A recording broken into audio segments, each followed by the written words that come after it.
This episode of History Goes Bump is entirely listener-supported.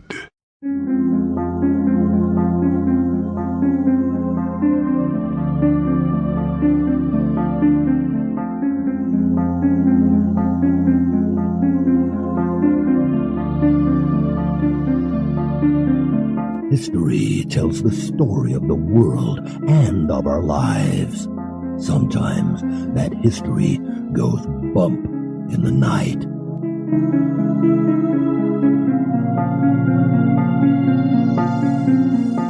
Broadcasting from the center of Oddity and the supernatural in Central Florida, it's the History Goes Bump podcast.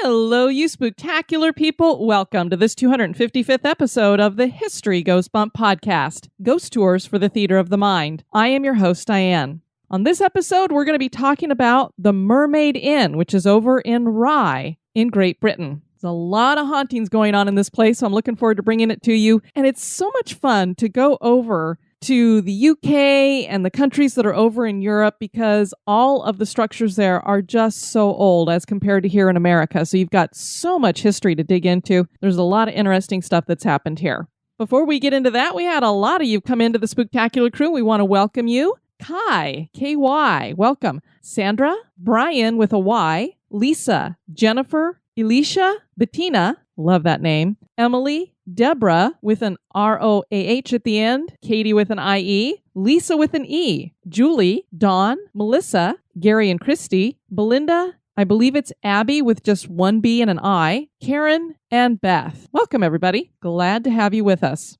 And now, this moment in Oddity.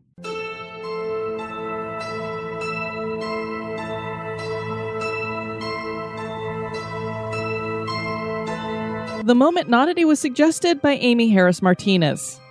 On September 12, 2008, at 4:22 p.m., a commuter train carrying 225 riders in California's San Fernando Valley collided with a freight train at 83 miles per hour. The crash came to be known as the Chatsworth crash. 135 people were injured and 25 died. One of the people who died was a man named Charles E. Peck. He was in the prime of life at just 49 years old and was a customer service agent for Delta Airlines at Salt Lake City International Airport. His fiancée lived in California and he wanted to be closer to her, so he was traveling aboard the train to Los Angeles for a job interview at Van Nuys Airport. This is generally where the story would end, a tragic death. But Charles was not finished with his life here, and he was about to embark on some truly unexplainable communication. It took crews nearly 12 hours to finally recover Charles' body from the wreck. During the time that he was still inside the wreckage, his loved ones started receiving calls from his cell phone. He called his son, his brother, his stepmother, his sister, and his fiancée. There were 35 calls placed in total. The family members would answer the phone each time a call came in, but there was never anything on the other end except static. Every time they tried to return the call, it would go straight to voicemail. The family did not know for sure that Charles had been killed, so they held out hope that he was alive and trying to reach them. Rescue workers used the signal from the cell phone to finally find Charles' body. After the body was recovered, it was clear that he had died on impact and could not have made any of the phone calls. At least, not physically. The cell phone was never recovered. And the cell phone was clearly not on if it was going straight to voicemail. And so there's no way it could be placing the calls on its own, nor would a cell phone call several different numbers that just happen to be family members. And so the fact that they all received several phone calls certainly is odd.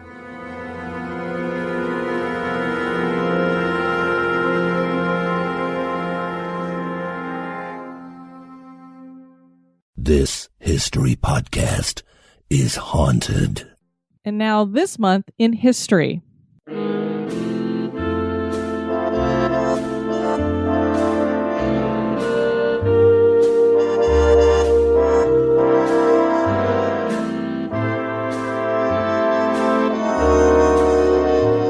In the month of April, on the 13th, in 1969, the American comedy movie The Love Bug was released by Walt Disney Productions. The Love Bug is the title character, and this character is a 1963 Volkswagen Beetle named Herbie, who has a personality and is anthropomorphic. Most of you listeners know exactly what Herbie looks like, even if you haven't seen the movie. He's a pearl white color with a fabric sunroof with red and blue racing stripes running over the hood, roof, and back end. And the number 53 is within a circle, and that's painted on each door. The number was chosen by producer Bill Walsh, who was a fan of the Los Angeles Dodgers baseball player Don Drysdale, and his retired number was 53. The movie was based on the 1961 book Car Boy Girl by Gordon Buford and follows the adventures of Herbie. Herbie's driver, Jim Douglas, played by Dean Jones, and Jim's love interest, Carol Bennett, played by Michelle Lee. Buddy Hackett also stars in the film as Jim's enlightened, kind-hearted friend, Tennessee Steinmetz. The villain in the movie is played by English actor David Tomlinson. Herbie's main adventure is race car driving. And spoiler, Herbie does win the big race. This movie was the last live-action film produced by Disney under the guidance of Walt Disney himself.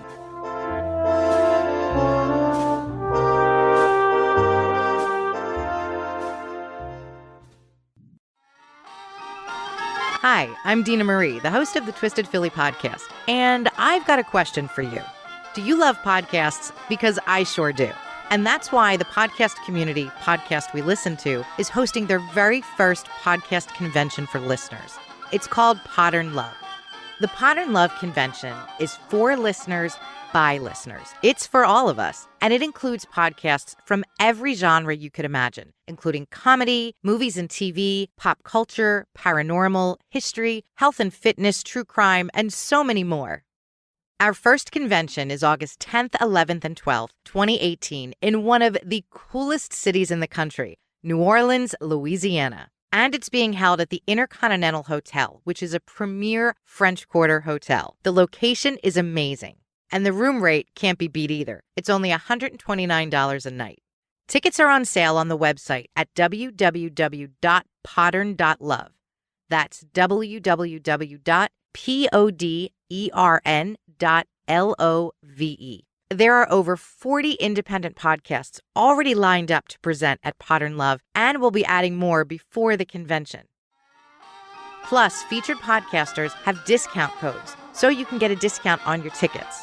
Be sure to follow Podern Love on Twitter and Facebook for the latest convention updates, news, information about new shows that are joining, and links to a dedicated website just for Podern Love attendees to book their hotel room.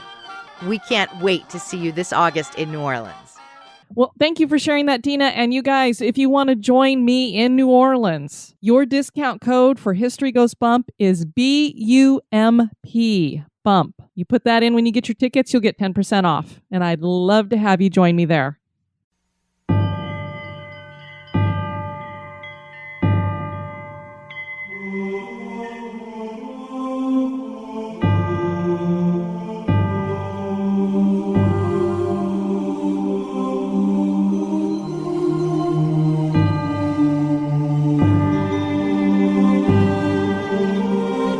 At the confluence of three rivers sits the East Sussex town of Rye.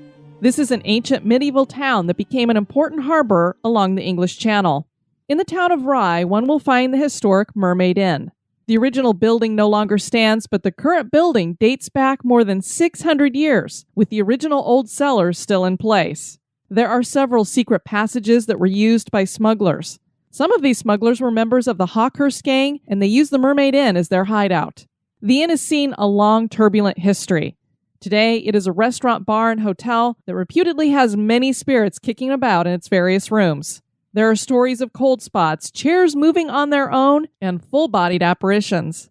Let's explore the history and hauntings of the Mermaid Inn. Rye is an ancient town, and it's believed that it derives its name from the word Rye, R-I-E. From Roman times, it was a busy harbor as it was located on a huge embayment of the English Channel called the Rye Camber. Rye became a part of the Cinque Ports Confederation in 1189, and this was a series of coastal towns that formed the Confederation for military and trade purposes. Rye was considered one of the finer Cinque Ports. The town received its charter from King Edward I in 1289. Fortunes for the port city would take a bad turn when the River Rother changed course and violent storms cut the town off from the sea. The sea and river eventually combined and destroyed the eastern part of the town. In 1377, the French sacked and burned Rye. Eventually, bigger ships needed ports that had deeper waters, and the Rye coast was constantly filling up with silt, so the economy began to decline as shipping went elsewhere. Smuggling and fishing took over, and by the end of the 17th century, it became widespread throughout Kent and Sussex. Owling was the biggest form of smuggling, and that is wool smuggling. Today, it is a small town with a population under 5,000, and Rye has become a popular tourist destination with hotels and B&Bs. Mermaid Street in Rye has a steep slope, and the street is cobbled. It's on this street that one will find the Mermaid Inn, which is a Grade 2 listed historical inn. The original building that was once here no longer exists, but its cellars are still here and date back to 1156. The current building was built in 1420. The Tudor-style additions were added in the 16th century. The inn is black and white timber framed, and much of the timber was taken from ships that were being dismantled. The building is also tiled and has carved cairn stone chimney pieces that are embellished with decorations.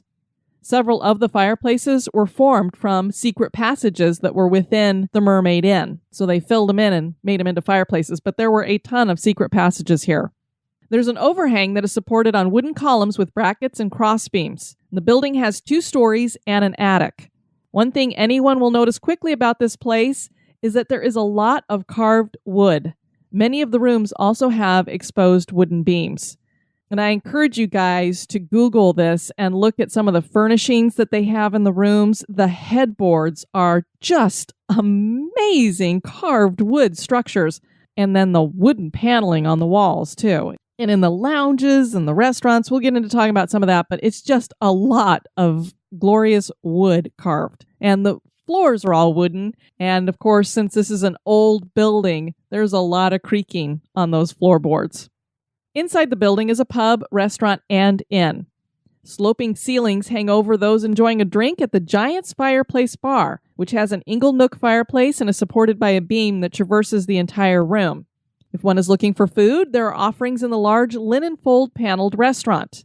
And there's also the Dr. Sin dining room or the boardroom, which is a private dining room. A lot of wedding receptions get hosted here, or occasionally they'll do a breakfast before a wedding. In the Dr. Sin's lounge, one can find wall carvings of Catholic priests who were fleeing to the continent during the Reformation. But there are even more treasures to be found for those of us who enjoy secret tunnels, sliding wall panels, and priest holes. All of these came in handy during the days of the pirates and smugglers. One particular group that made use of the Mermaid Inn was the Hawkhurst Gang. The Hawkhurst Gang was a notorious criminal organization that ran a smuggling ring out of Rye's Harbor from 1735 until 1749. Most of southern England suffered under not only their smuggling efforts, but this was a violent and murderous gang. So it wasn't just that they were stealing stuff from the various communities around there, including Rye, but they were hurting people and trying to gain power by intimidation. They successfully raided custom houses all along the coast. They eventually were defeated in a battle with the Gauthurst militia in 1747, and 2 of their leaders were executed at that time. That was Arthur Gray and Thomas Kingsmill. This didn't stop the gang, though. They were very successful and so powerful that they were able to operate in Rye with freedom. I mean, they took over this Mermaid Inn, which was supposed to be this hotel, and when they went back and looked at the records for the hotel, they stopped when the gang came in. So you can document it just by looking at the records where they were keeping track of paying customers and things like that. They're like, this is when the gang had to have come in because there's no more records during this period after that. They were so successful and able to operate so freely that on one occasion they smuggled a huge load of goods off of 3 large cutters at Pevensey, and they managed to carry it all inland on 500 pack horses. So you think about how much material that is that you needed 500 horses to bring it in, and controlling 500 horses, you'd have to have lots of men to do that as well, and it's not like you're going to be able to hide that. So this had to clearly have been out in the open for people to see this going on, and nobody stopped them. In the early 1740s, Jeremiah Curtis joined the gang. He'd already been part of another violent gang in the Hastings area. He was a brutal man and had a man named Richard Hawkins whipped and beaten to death because he thought he had stolen tea from the gang. So just because they thought he might have taken some tea, they had him beaten to death. And mind you, if somebody was taking tea from the gang, where do you think they got that tea to begin with? It's one of the things that they made off with quite a bit from the custom houses was tea. The kind of brutality that Curtis brought to the Hawkhurst Gang got locals up in arms. And it was because of that they formed the Hawkhurst Band of Militia. And it was led by General George Stewart, who was a former Army corporal. And as I already told you, they were successful back in 1747 with defeating them. During another battle, the gang attacked because they were enraged by this act of defiance that all these people would get together and form this militia. Well, several of them were killed, and so they were forced to withdraw because they just didn't have the numbers. Eventually, many of them were executed. And then in 1749, they disbanded and no longer were in business. By 1770, the Mermaid Inn was no longer a functioning inn and even became a home for Charles Poyle in 1847. Talk about a big home. I don't know what you would do with all of these rooms, but okay. By 1913, the inn was a club that was owned by May Aldington. She was the mother of the novelist Richard Aldington. Artists used to frequent the club, and some of them included Dame Ellen Terry, Lord Alfred Douglas, A.C. and E.F. Benson, and Rupert Brooke. During World War II, the Mermaid functioned as a garrison for Canadian officers, and one of those officers eventually bought the place. His name was L. Wilson. The Mermaid Inn received its Grade II distinction in 1951 and is one of only 75 Grade II buildings on the list. Today, the inn is owned by Judith Blinkow and Robert Penwell. They bought it in 1993. Not only do just the everyday tourists come to visit, but many famous people of stage and screen, as well as politicians, have stayed here. These include Queen Elizabeth II, the Queen Mother, Prince Edward, Warren Beatty, Charlie Chaplin, Pierce Brosnan, Andy Garcia, and Johnny Depp. And a little fun fact, the exterior of the inn was used in the Monty Python film Yellowbeard. The inn part of the establishment features 31 rooms that are uniquely named and styled. All of the beds are magnificently carved, as I told you, and many of the rooms are surrounded by dark wood paneling. There are some that don't have the paneling in them, and it's just kind of a white wall. Even the ones that have just white walls have exposed beams that are a dark wood. Each room has a cairnstone fireplace, and the windows are latticed. The bathrooms have bear claw-footed bathtubs and updated amenities. Each room is named for a famous person that is a part of the mermaid's history and filled with antiques. Now, some of these quote-unquote famous people aren't necessarily famous to the country or to the whole city of Rye. They're famous for the hotel. So it might be an owner's daughter, say, or named after a previous owner. You kind of have to put that famous in quotations. The Rye Royal Room derives its name from a visit by Queen Elizabeth I to Rye in 1573. During that visit, she declared Rye to be royal and presented the town with 100 gold angel coins. Dr. Syn's bedchamber is named for Dr. Syn, and that is spelled S-Y-N, a fictitious character created by the author Russell Thorndike. The character is based on the factual Hawkhurst smuggling gang of 600 men. The vicar of Dymchurch, Dr. Syn, was portrayed by George Arliss in a 1937 feature film and Patrick McGoohan in a 1960s Walt Disney version. The author visited the inn several times, and so that's why that room happens to be named after one of his characters. The Frank Palmer Room is named for the 700th mayor of Rye. The Bean Room is named after Thomas Bean, the landlord of the Mermaid Inn from 1735 to 1736 and again in 1751. And the reason why there is that span of dates from 1736 to 1751 is it's believed that that's the time that the Hawkhurst Gang had taken over. Now, this didn't mean that Bean got pushed out. It just means that Bean maybe was in collusion with the smugglers. And it is believed that he was in collusion with them in the kidnapping from the inn of Gabriel Tompkins, who was staying in room 22. And he was the bailiff of the Sheriff of Sussex. So apparently he was not punished for whatever hand he had in that, since he was allowed to become landlord of the Mermaid Inn again. And he didn't go down like the rest of the Hawkhurst gang. The Mrs. Betts room is named after Mrs. Betty Betts, who owned the 16th century cottage that was next to the Mermaid. That cottage was incorporated into the inn. The Elizabethan bedchamber is named for Queen Elizabeth I and has a lovely four-poster bed. There's also a secret passage, oubliette, and staircase to the old kitchen, which is now the bar. So it's already like, ooh, there's a secret passageway. Very cool. But for those of you who've listened to some of our Haunted Castle episodes, we've mentioned oubliettes before.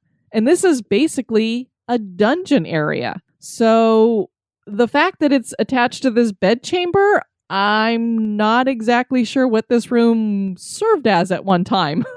I mean, why does this have a dungeon area apparently underneath it? So that's just touching on a few of the interesting room names that they have there. A lot of the other ones are children of owners or owners and that kind of thing. Apparently, the inn has more than just history lingering from the past. It is reputedly quite haunted, with owners, employees, and guests all reporting experiences. The TV show Most Haunted has investigated the location. A local medium visited a previous landlord and inquired about arranging a ghost watch. The landlord agreed and joined the medium. The two were stunned when they witnessed the materialization of two ghostly figures with rapiers who appeared to be dueling with one another.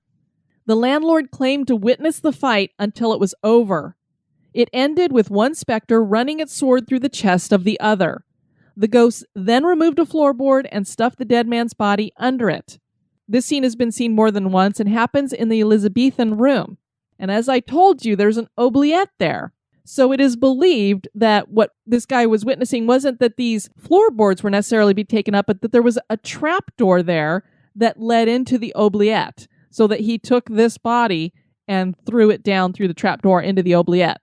My question is, has anybody gone down there and dug around or found any bones? Because to me, this seems like they were witnessing a residual haunting of some kind of duel that must have happened here, and he threw the body down in the oubliette to hide it, I guess. So I'd be interested to know a little bit more about that. One of the current owners of the Mermaid, Judith Blinkhow, came downstairs one morning to find two of her guests sleeping on the couch in the lounge. She thought this was quite odd and worried that the room was not to their satisfaction. When she asked them why they were in the lounge, they said they had seen ghostly figures walk through the walls in the room. They refused to return to their room and had to have their things brought out to them. Judith claims to have never experienced a ghost, but enough guests have had experiences that she believes there must be some spirits on the premises. Room 1 is haunted by a lady in gray who sits in a chair by the fireplace. And if a guest leaves their clothes in that chair overnight, they sometimes will find the clothes to be wet in the morning, even though there's no leaking water overhead or any water near the clothes at all. So that's freaky, because why is a ghost leaving behind wet? And she's not described as a lady in gray who's wet, so what is that? Room 17 is said to be haunted by the wife of the founder of the Hawkhurst Gang, and that guy was George Gray. Nobody's sure exactly why his wife haunts this place. Did she just die of natural causes here? Was she murdered? But she haunts a rocking chair in the room, and guests claim to wake up in the middle of the night and see the chair rocking on its own, and they found the room to be icy cold. The owners finally removed the chair because there were so many complaints about it. Another member of the Hawkhurst Gang had a girlfriend who served as a maid at the inn, and she was murdered by another one of the smugglers because he felt she talked too much about their exploits.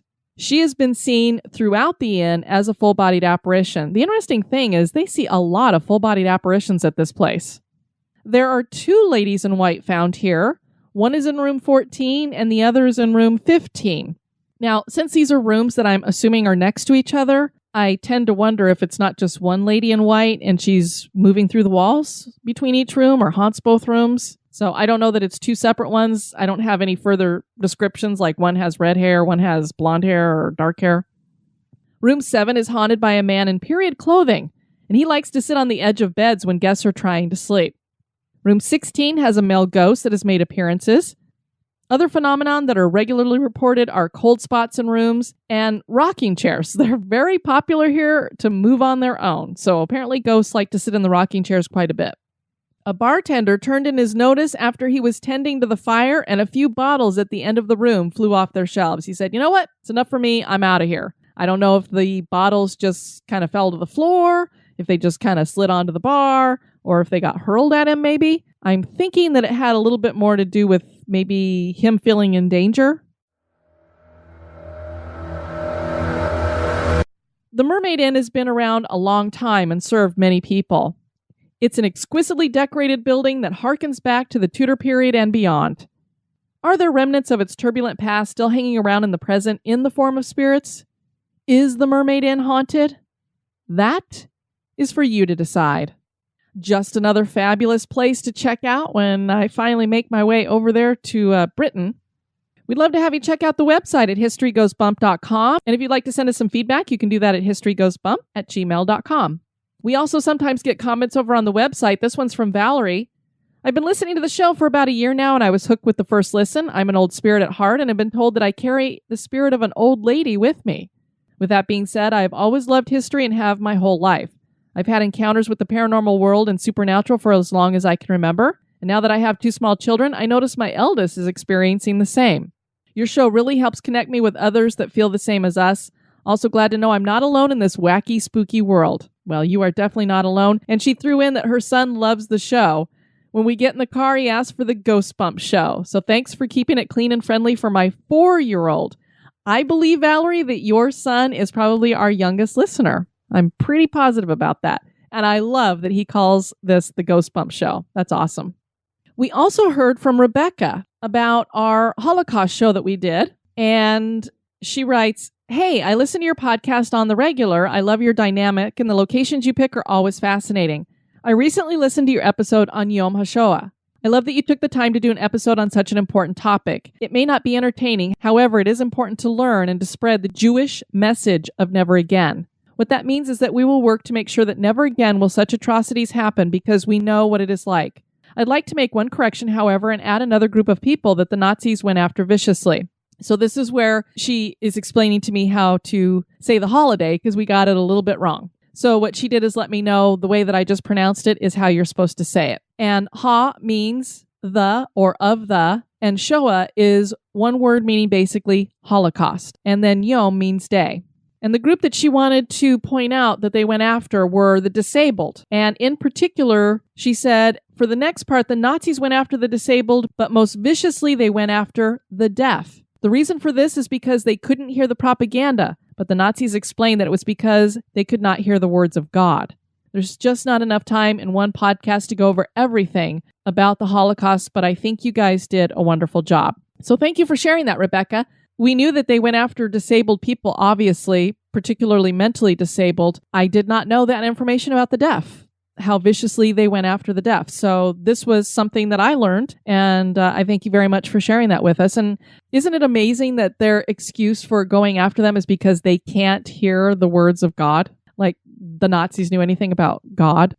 Well, I am very excited. This weekend, I leave for Louisville, going to do the first live show that History Goes Bump has ever been a part of. We're going to be doing it with Pleasing Terrors and Hillbilly Horror Stories. Looking forward to seeing Mike Brown again in person and meeting Jerry and Tracy Polly. And we're also going to have Jeremy Collins of Podcasts We Listen To and Dina Marie of the Twisted Philly podcast are going to be there as well. They're going to introduce us in, and we're going to hang out together. I'm really looking forward to meeting them in person. The live event is sold out, as are both of the Waverly tours that we're doing after that event. For those of you who are going to be there, I'm coming in on Friday. We're going to go to an Irish pub for dinner at 6 p.m. If you have not gotten that information already from the Facebook event that we set up, let me know, and I'll make sure you know what restaurant we're going to be at. And then we're doing the Louisville Ghost Tour after that. For those of you who join me there, you will be getting your pin for that meetup. Saturday morning, I'm going to get together with Dina Marie, and she is staying at the Haunted Seelbach in Louisville. We're going to do a recording there. We also are going to be doing some Facebook Lives. I believe we're going to simulcast. If there ever was a time to become an executive producer of the History Goes Bump show, now would be the time. For just $1 a month, you get into the Losers Club and you get to access to Facebook Lives that are exclusive. And so whatever I'm doing with Dina, that's going to be exclusive over there. We're also going to do things from Louisville with the Ghost Tour. I'm going to be looking for cemeteries, going to Mammoth Cave, Waverly Hills. I'm going to try to do as many Facebook Lives as I can. But you need to be a part of the Losers Club to watch all of that. So it's just $1 a month, and you get to be part of that secret group that we have at Facebook. You can join up at patreon.com/historygoesbump. We do have some Apple podcast reviews to share. First up is Morgan698, a favorite to my ears, 5 stars. HGB is one of my favorite podcasts. I look forward to each new episode. The mix of history, lore, and paranormal is always a good listen. Check it out. You won't be disappointed. Thank you, Morgan. Free Sparrow, love, love, love, 5 stars. Great combination of history and the paranormal done with excellent research by 2 lovely ladies. And RDA Rubin EPT, History Goes Bump, clever name, amazing to hear, 5 stars. Absolutely fell in love with the show. Thanks to Hillbilly for steering me in your direction. Thank you to Jerry and Tracy over at Hillbilly Horror Stories for steering you our way. We're glad to have you. Want to thank you for tuning in to this episode. I've been your host, Diane. You take care now. Bye-bye. This episode has been brought to you by our executive producers. Dispatches from the Grave Digger. We'd like to thank Kelly Rang for increasing your donation. Looks like the Gravedigger is going to be building you a mausoleum. Wake up, Gravedigger. You have some work to do. Come on now. But I was having such a nice dream. Have a spooky experience that occurred at an historic location? Want to give us feedback or have a suggestion for the show? Share it with us at historygoesbump@gmail.com.